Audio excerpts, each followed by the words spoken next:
ఇదిగోండి స్వామివారికి నైవేద్యం ప్రసాదం పెట్టుకున్నాను. సగ్గుబియ్యం పాయసం వెండి గిన్నెలో చక్కగా మన చెట్టుకు కాసిన తాంబూలం పెట్టేసుకున్నాను అమ్మవారికి. ఏ రోజు కూడా వెండి గిన్నెలో పెట్టేసుకుంటానండి. బెల్లపు ముక్క కొంచెం స్వామికి, వినాయకుల వారికి చక్కగా ఇక్కడ పెట్టేసుకుంటాను అనమాట. కనిపిస్తున్నాడు. ఇదిగోండి గోమాతకు కూడా కొంచెం, గోమాతకు కూడా ఇక్కడ కొంచెం పెట్టేసుకున్నాను. ఏ రోజు నిత్యం పెట్టుకుంటాను అనమాట. దేవుడి అరమరంతా చిన్నదైనా ఇలా కళకళలాడుతుండేటట్లుగా అరేంజ్ చేసుకుంటాను అనమాట.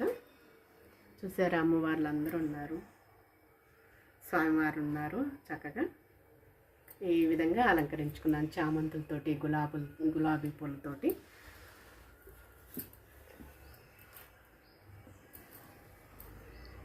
శుక్లాంబరధరం విష్ణుం శశివర్ణం చతుర్భుజం ప్రసన్నవదనం ధ్యాయే సర్వవిఘ్నోపశాంతయే అగజానన పద్మార్కం గజానన మహర్నిశం అనేకదంతం భక్తానేకదంతం ఉపాస్మహే. అటుకులు కొబ్బరి పలుకులు చిటి బెల్లం నానబ్రాలు చెరుకు రసంబు నీట్లాక్షణ గ్రస్తునకు పడుతురంగా విని చేసి ప్రార్థింతుమదిని తొండమనేకదంతము దూరపొపజ్జీవం వామహస్తం మెండుగు మురే గజ్జలను మెల్లని చూపులు మందహాసంన కొండక గుజ్జు రూపమున పూరిన విద్యలను జేండేడు పార్వతీ తనయ ఓయి గణాధిప నీకు మృక్కిదను తులుతున విఘ్నమస్తమంచు దూర్జట నందన నీకు మృక్కిదను ఫలితము సేవయ్య. నేను ప్రార్థన చేసేదేంద అనేకదంత నవలపలి చేతి గంటమున వాక్కున ఎప్పుడు బాయకుండు నన్ను తలుచును